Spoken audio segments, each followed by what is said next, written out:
It's Friday. You know what that means? We don't have much time to film a video and put it out tomorrow. Ain't that right, Ray? Yeah, we're running low on time today. We're running low. So we're going to do a quick one. We're going to talk about the drivetrain that's going in the coupe. I also want to give you a little update on the coupe and where it's at and show you that. So here's the motor that we're not putting in the coupe. That's actually leaving right now.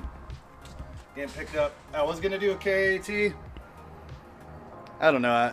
We talked about the theme of all my cars. None of the motors belong. So let's put another motor that doesn't belong, which we have here, and we'll show you in a minute.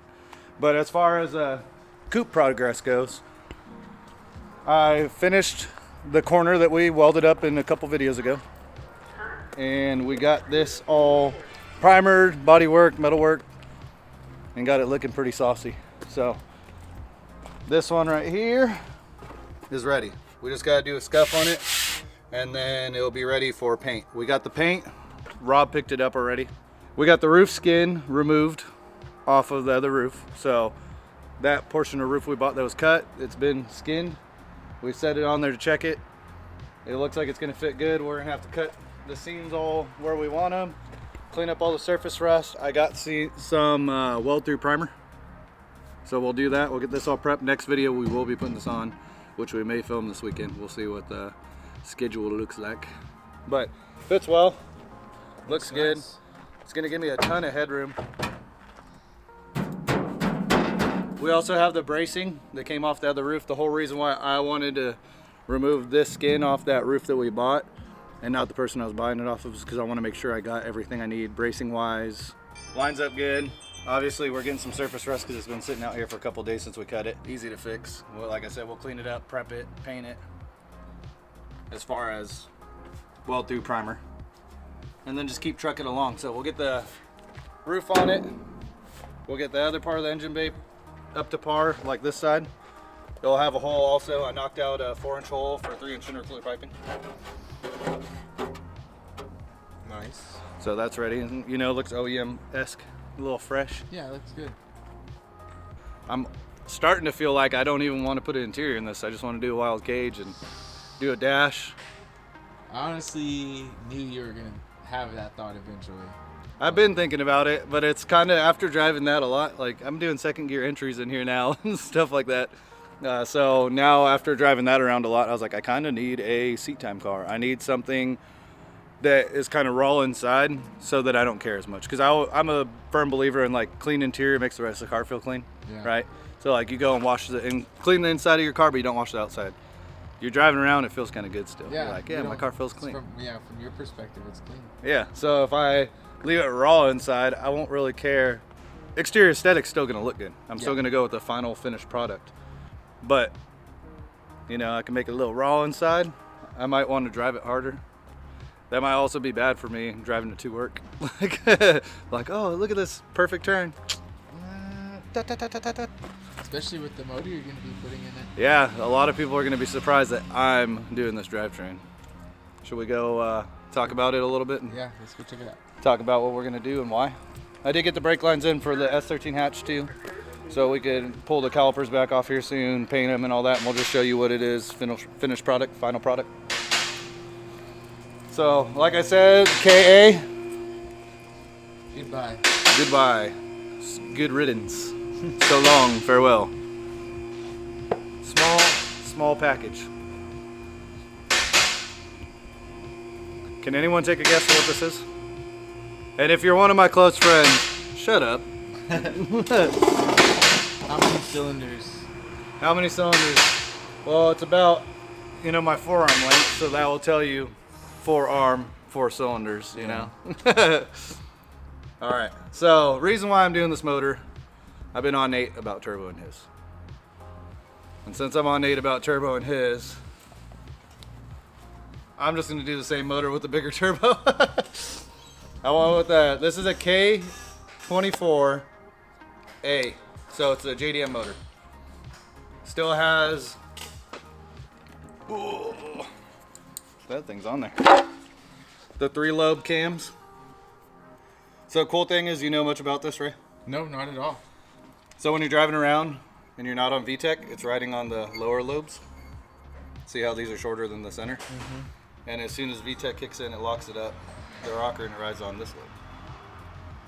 So that's where you get the higher lift cam. So it's like having a big cam car. We'll call it big cam, quote unquote. But bigger cam in your car with the drivability of a smaller cam. So as soon as VTEC kicks in, you get more valve opening and you get more power. So is this like only in the JDM ones or something, or no? So in all of them? No, not all of them. So they have the economy one that has it on one cam. They have, I believe they have one of them that has no VTEC, but there's one of them just one intake. This one is, so the K24A2 is the one that everyone wants from the US. The K24A, you want to make sure you get, and you can see it on the back of the head. It might be hard to see, but I could grab a light, but it says RBB on the back of the head. So that's how you know that you're getting the right one. Oh, right here. Sorry, I lied. I was too low. What's that for? So see how it says RBB right there? Mm-hmm. That's how you know it's the better. Because there's the K24A, there's a couple of different versions. You just want the RBB. That is the one that makes the sauce. The sauce. The sauce. So Jeremy, a good friend of mine, he tunes all my LS and LT stuff. Has a RSX Type S. He's the one that sold my son his RSX Type S. And he put a K24A in his car. He did a piston and rod. He did cams and a turbo. How much do you think he made? I think, don't I know? Do you know? How much?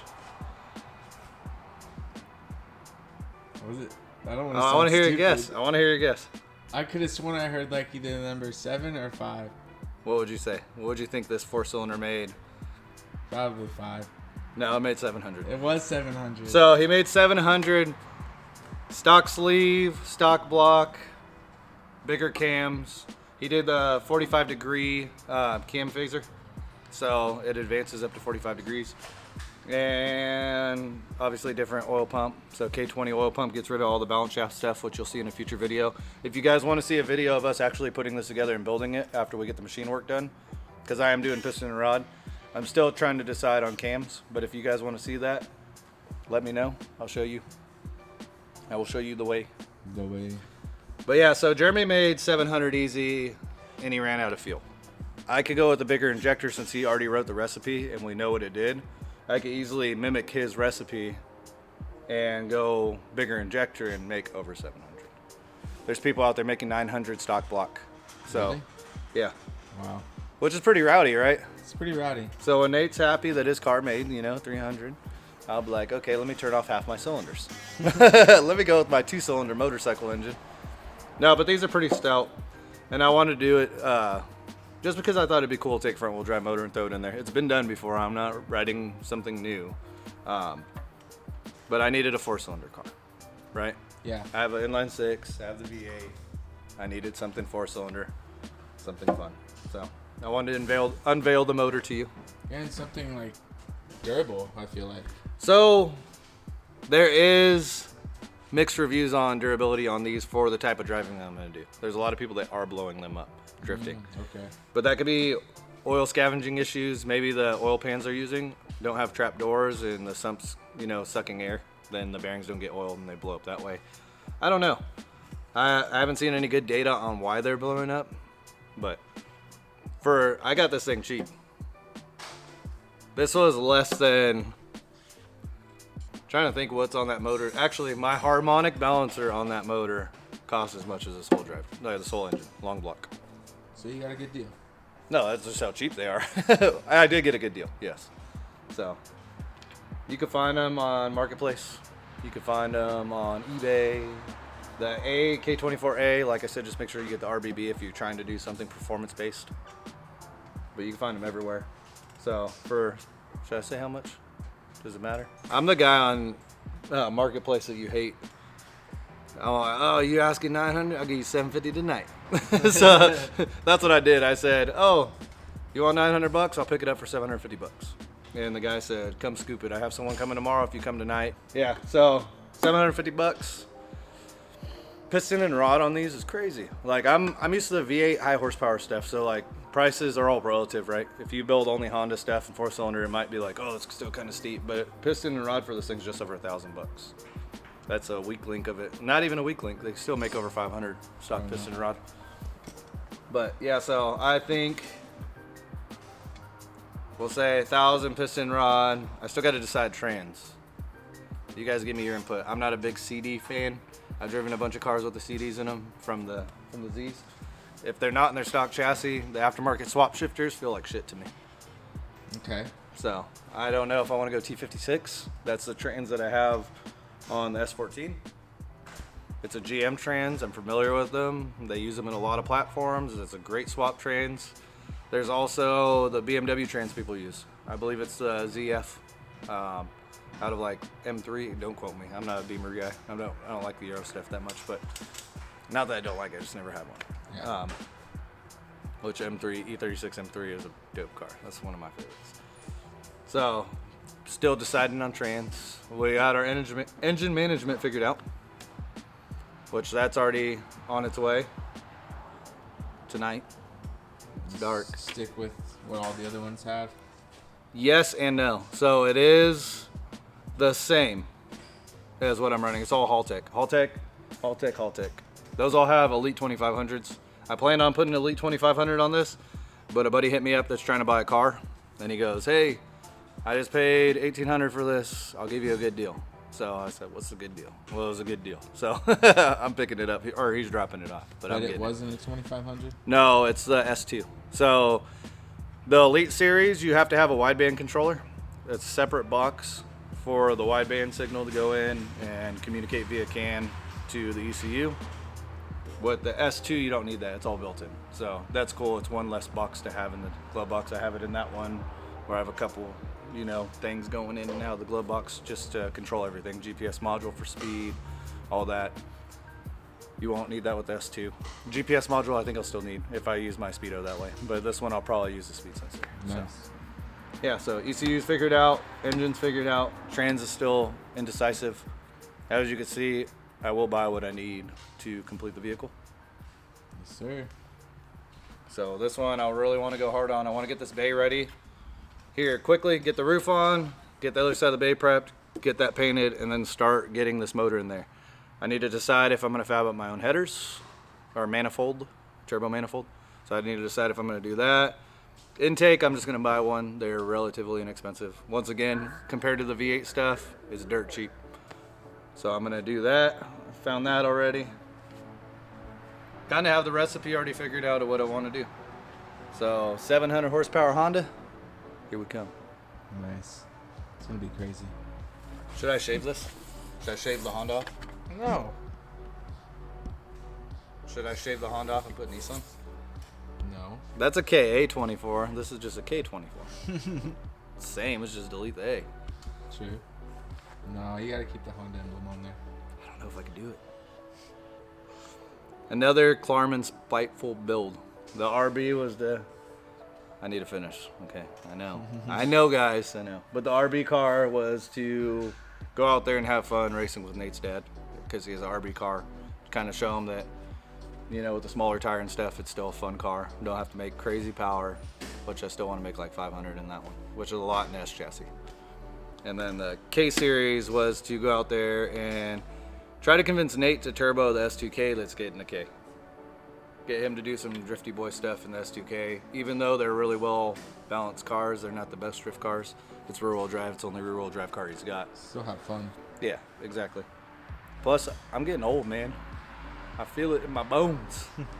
But no, I'm at that point in my life where I'm like, hey, I need to build something to have fun with. I don't want to be that guy that's been building his cars for 40 years and they're in the garage and now he's too old to go out and race them. I want to go out and have a decade with that chassis. Go out there in the S chassis. They're dying. There's not very many you see out there drifting. Not as much as you used to. So I just want to be having fun in my S chassis, man. Nice. Get a 350Z and teach Ray how to drift. Shoot. You about it? I already know how to drift. Dude does one donut and now he's an FD driver. Like, calm down. No, it's because of my lights. You're like, oh, yeah. How are you liking those? They're cool. They're cool. I haven't used them much because I don't drive much at night. Yeah. Like once I got off work, I just went home and chilled. I'd say that too. You don't want to get pulled over is what it is. No, I mean, I just have to drive clean. No big deal. He said drive smart. Yeah. They always say one crime at a time. Having underglow isn't a crime, but if you're red or blue, I think they'll light you up. They wouldn't like that, yeah. Especially yours flash red, white, and blue. They look like cop lights. It's kind of cool. You been playing with the app? No, I haven't. I've been working since we put them on, bro. What day did we put those on? Tuesday? Monday? Was it Monday? Monday or Tuesday? One of those days. Yeah, a couple days ago. Yeah. Yeah, we're gonna get to the point to where we're filming on the weekend to stack a couple videos up so that we're not rushing to get a video out for you guys. It is difficult to kind of prioritize this when I got a shop to run and get cars done. Ray has a job. Juan told me when we do the roof, he's just gonna put it on a tripod. He said, forget Ray. Ain't that right, Juan? Huh? When we do the roof, you're just gonna put the camera on the tripod? Whatever. Juan's just trying to replace you, bro. It's good. He just wants to be me. He just never replaced you here. Hey. Maybe. I don't know. He does. He does pretty well for me, so no. Okay. But yeah, I'm stoked. I think this will be fun. Yeah, that's cool. I was stoked whenever you told me about it. Yeah, I was here at work last Friday, actually a week ago. I've had this for a week. A week ago, I was here at work and I saw one pop up. I messaged dude and he said, if you come tonight, it's yours. So Drake and I drove down there. I called Ray, told him I was like, I'm picking up the motor. That's crazy. Yeah, so I went and picked it up. It's here. I took a bunch of stuff off. Intake came off, all the accessories came off, and all that's going in the garbage. Yeah, so I'll use some of the accessories. Another thing for your guys' peace of mind. The water outlet on the side of the block right here. The JDM version is different. You cannot run a USDM alternator with that water outlet. And the downfall, you can run a JDM alternator, but if it fails, where are you gonna buy one? So that's one thing you do have to change when going to a USDM car or wanting to run USDM parts on these. So that guy, acorn, squirrel. Oh damn! I almost smoked you in the face. I was trying to shoot it that way. No, my bad. You get it. But yeah, no, this will be cool. Nice. So like I said, just a short one today. A bunch of talking for you guys. Got the hood. I need to order the kit. I'm excited for that. That's gonna be hours of work though, getting that thing to fit up right. Because I have been told Origin fits like crap. Well, good thing. I don't know where he went. But Juan used to be a body tech, and I've got thrown to the wolves doing fiberglass work. So between the two of us and Rob, I think we'll be okay. For sure, dude. And then we'll just have Ray Sand, keep him busy. Keep him busy. Keep him busy. But yeah, you guys know the deal. Like, comment, subscribe, and we'll see you on the next video.